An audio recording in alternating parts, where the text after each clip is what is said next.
Assalamualaikum warahmatullahi taala wabarakatuh. Perkenalkan, nama saya Ahmad Mutakif Billah, CGP 7 kelas 299 dari Kabupaten Sumeneb, Sekolah SMA Negeri 1 Kaliangat.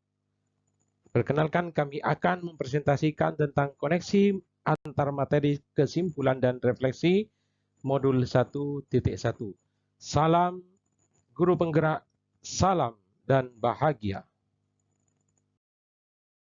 Baiklah Bapak Ibu semuanya guru hebat, izinkan kami presentasi tentang refleksi dan kesimpulan pemikiran Ki Hajar Dewantara sebelum kami melaksanakan pemikiran KHD dan setelah kami menerapkan pemikiran KHD di pembelajaran saya.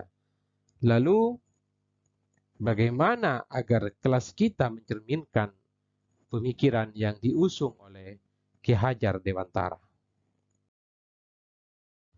Sebelum belajar konsep pemikiran Ki Hajar Dewantara, dalam pembelajaran di kelas saya menemukan kesulitan-kesulitan cara saya mengajar.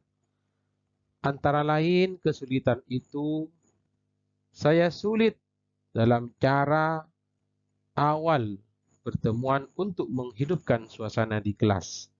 Saya kesulitan untuk menemukan ice breaking terhadap anak. Kemudian yang kedua, cara mengajar yang berpusat pada murid juga pun saya kesulitan di sana. Metode pembelajaran yang sesuai, cara mengayomi setiap personal anak di kelas, dan kesulitan cara saya merefleksi pembelajaran di kelas. Selain dari itu, saya juga merasa kesulitan di dalam penyegaran awal pembelajaran itu. Saya merasa kebingungan mencari metode yang sangat tepat. Kemudian saya juga harus banyak belajar cara mengayomi murid yang memiliki banyak karakter yang berbeda.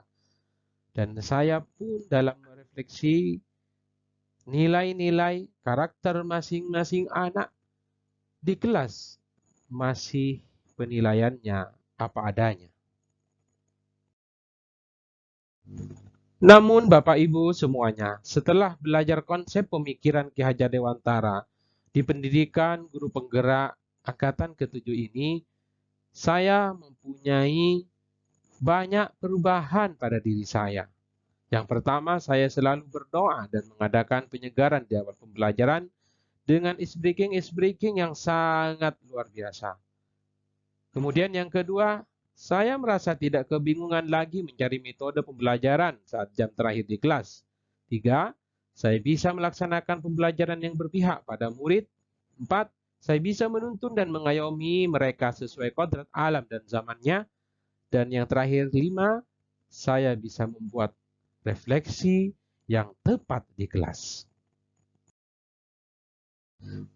Lalu Bapak Ibu hebat, bagaimana agar kelas kita mencerminkan pemikiran KHD? Pertama, menurut saya, kita harus sesuaikan pendidikan kita, pengajaran kita sesuai kodrat alam, anak, dan zamannya. Pendidikan yang dipengaruhi oleh kultur budaya dan lingkungan tempat anak berada. Di mana pendidikan yang sesuai dengan perubahan zaman yang selalu terjadi dari waktu ke waktu. Anak berhak mendapatkan pendidikan dengan cara yang sesuai dengan kodrat alamnya dan kodrat zamannya mereka sendiri. Lalu yang kedua, menurut saya, kita harus menerapkan merdeka belajar pada anak. Di mana murid merdeka atas dirinya sendiri. Minat dan bakat mereka harus merdeka untuk berkembang seluas mungkin. Atau bahasa lugasnya, sebuah proses belajar mengajar yang memfasilitasi murid agar tumbuh sesuai dengan kodratnya. Dan kemerdekaan ini tidaklah bersifat mutlak. Maka guru yang selanjutnya kita harus menuntunnya. Kemudian yang ketiga adalah pendidikan yang menuntun. Dalam kemerdekaan seorang murid, guru harus tetap mengarahkan. Namun, kemerdekaan itu tidak bebas secara mutlak. Pendidik tetap sebagai pamong atau pembimbing dalam memberikan tuntunan dan arahan agar mereka tidak kehilangan arah yang membahayakan pada dirinya.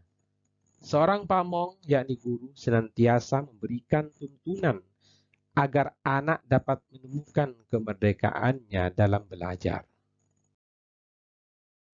Yang keempat adalah ingarso sung telodo. Ing madya mangunkarso tuturi handayani.